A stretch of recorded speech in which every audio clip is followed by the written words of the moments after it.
জ্ঞান এসেছিলো বা আমার 14 থেকে 15 বছর পড়েছিলাম, সেই সময় থেকে আমার কাকুর হাত ধরে আমি মানুষের সেবা করতাম। সেই সেবা করতে করতে আমার সঙ্গে বুদ্ধিজীবী মানুষের সাথে বেশি আমি উঠা বসা করতাম। আমি ছোটোবেলা থেকে সেরকম ঘোরা বা সেরকম পছন্দ করতাম না। মিডিলে আমি কিছু ভালো মন্দ মানুষের সাথে চলাফেরা করতে পারছিলাম, মন্দ ভালো এরকম। তারপরে আমি 10 বছর প্লাস 11 বছর থেকে মানুষের সেবাতে যুক্ত হয়েছি এবং মানুষের সেবা নিয়ে চিন্তা ভাবনা করি। তো আমি জন্মদিন পালন করি না, কিন্তু জন্মদিন পালন করার একটাই যে আমি পৃথিবীতে এসেছি, আমি প্রতিটা বছর, প্রতিটা দিন, প্রতিটা সময় যেন মানুষের পাশে দাঁড়াতে পারি, মানুষের সেবা করতে পারি, সেই চিন্তা ভাবনা রেখে আমি আমাদের মহিলা বা মার্কেটিং ম্যানেজমেন্টকে একটা বার্তা দেওয়ার চেষ্টা করলাম, বা আপনাদের কাছে একটা বার্তা দেওয়ার পৌঁছানোর চেষ্টা করছি যে আপনারাও আপনাদের এই দিনগুলোকে মানুষের সেবায়, পুণ্যের নেকির কাজে আপনারা নিজেকে উৎসাহিত করবেন এবং মানুষের কাছে আপনার এই দিনটাকে মানুষের সেবাতে আপনি আনন্দ করবেন। তো আজকে আমি আমার এই জন্মদিন উপলক্ষে প্রায় আমার পুরো সংস্থার যতগুলো সচলন করা 200 জন বিধবা বৃদ্ধ মায়েদের শাড়ি দেওয়ার চেষ্টা করলাম এবং তাদেরকে মুখ মিষ্টি যতটা পারলাম চেষ্টা করলাম। একটু আমরা সকলেই একসাথে মিলেমিশে আমি জন্মদিনটা পালন করলাম। তো আমি এর সাথে সংক্ষেপে বলতে চাইব যে আমাদের যে উদ্যোগ বা আমাদের চিন্তা ভাবনা, আমাদের সকল সোশ্যাল ওয়ার্কারের মানে কেমন লাগছে বা তারা পরিবর্তিতে আমার দেখা দেখি কী ভাবনা চিন্তা রেখেছে সেটা আমরা জানার চেষ্টা করবো। আর যারা এই ভিডিওটা দেখছেন আমার জন্য দোয়া করে দোয়া করবেন, আল্লাহ তাআলার কাছে ভগবানের কাছে প্রার্থনা করবেন যেন আমি আরও মানুষের সেবা করতে পারি, আরও মানুষের উপকার করতে পারি। তো আমি প্রথমে মৌসুমীকে দিয়ে জিজ্ঞেস করবো, এই যে বার্থডেতে এই যে আমরা দুষ্ট মানুষের পাশে দাঁড়াই, কেমন লাগছে আপনাদের? খুবই ভালো লাগছে। এবং আমাদের শোভা মহিলা মৌসুমী যে আমার জন্য কী বার্তা দেবেন?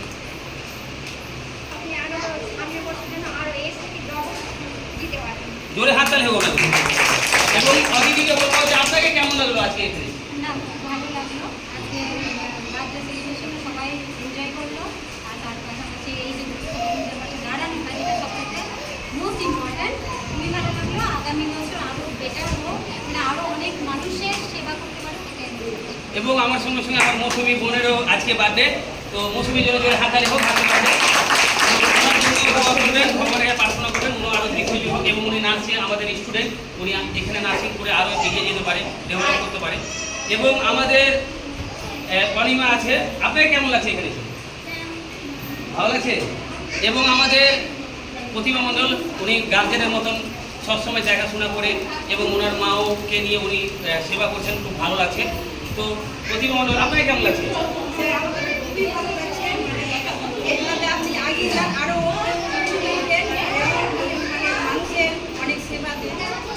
জোরে হাততালি হোক। উনি অলরেডি সেবা দিচ্ছে, ওর যে কোনো সেবা না, মায়ের সেবা করছে, এটা গর্বিত ব্যাপার আমাদের। এবং আমাদের মাস্টার রয়েছে, কম্পিউটার টিচার, আপনাকে কেমন লাগছে?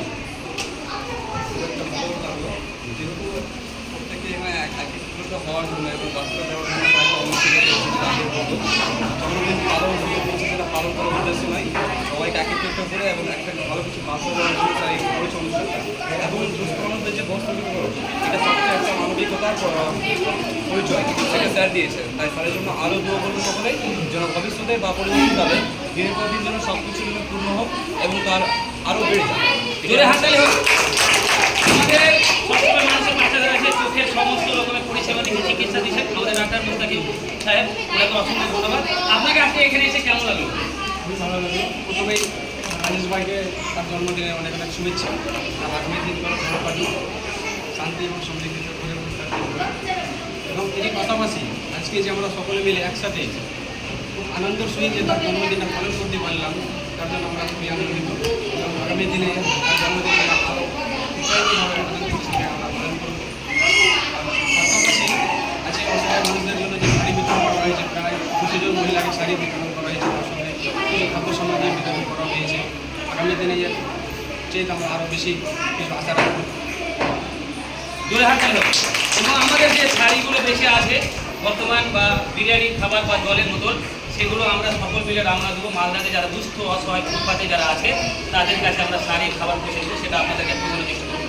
এবং আমাদের মার্কেটিং ম্যানেজমেন্টে যে ইনি হেড দায়িত্ব রয়েছে আমাদের সুব্রত মাস্টারমশাই, তো ওনাকে বলবো আপনাকে কেমন লাগছে? নমস্কার। আজকে এখানে উপস্থিত হয়ে এবং রাজেশ স্যারের আজকে জন্মদিন, তো আমি ওনাকে প্রথমে শুভেচ্ছা জানাবো। Happy birthday. তাহলে হয়ে যাক একটা। যাই হোক তিনি তো এই প্রতিষ্ঠানটা করেছেন, এগিয়ে নিয়ে যাবে, তিনি এগিয়েই যাচ্ছেন। কিন্তু তার পাশাপাশি জন্মদিনটাকে এইভাবে তিনি সেলিব্রেট করছেন বিভিন্ন দুস্থদেরকে সাহায্যের মাধ্যমে। তিনি বলছেন বিভিন্ন অফিসে আমাদের 200 জনকে আজকে তিনি দান করলেন, এখান থেকে যতটুকু যা পারেন তিনি। এবং আমরা যারা মার্কেটিং ম্যানেজমেন্টের সঙ্গে যুক্ত বা মার্কেটিং ম্যানেজার হিসাবে যারা কাজ করছি, আমরা চাইবো বা এখানে যারা প্রত্যেকেই জড়িয়ে আছে যে তিনি তো পথ প্রদর্শক দেখাচ্ছেন, ঠিক আছে, কিন্তু এই সংস্থাটাকে আমাদের প্রত্যেকেরই দায়িত্ব যে আমরা প্রত্যেকেই এটাকে এগিয়ে নিয়ে যাই। এবং আজকের দিনে এটাই বলতে পারি স্যারকে যে স্যার যেভাবে এগিয়ে চলেছে তিনি যেন আরও সুষ্ঠুভাবে সৎভাবে নিষ্ঠার সঙ্গে কাজটাকে এগিয়ে নিয়ে যান এবং প্রত্যেকের পথ প্রদর্শক হয়ে এগিয়ে চলুক, এটাই আমি কামনা করি। এবং আপনারা এই আমাদের বার্তাটাকে আপনারা সবসময় মনে রাখবেন। আর আজকে থেকে আপনারা সকলে প্রতিজ্ঞাবদ্ধ হবেন যে জন্মদিন পালন করাটা বড় কথা না, জন্মদিনে আমি কতটা মানুষের সেবা করতে পারলাম, উপকার করতে পারলাম, কতটা নেকি পুণ্যের কাজ করতে পারলাম, সেটা সব থেকে বড় গুরুত্বপূর্ণ। তো আমি চাইব যে আপনারা সকলেই যে টাকা খরচটা করছেন জন্মদিন উপলক্ষে, সেই টাকাটা কিন্তু আপনি দুস্থ মানুষের জন্য কাজে লাগান, তো অনেক নেকির কাজ পুণ্যের কাজ হবে। আমি সেই বার্তাটা দেওয়ার চেষ্টা করবো। আর আমরা যতগুলো বেঁচে আছে আমরা মালদায় গিয়ে দুস্থ মানুষের হাতে তুলে দেওয়ার চেষ্টা করবো এবং তাদের আশীর্বাদ দেওয়া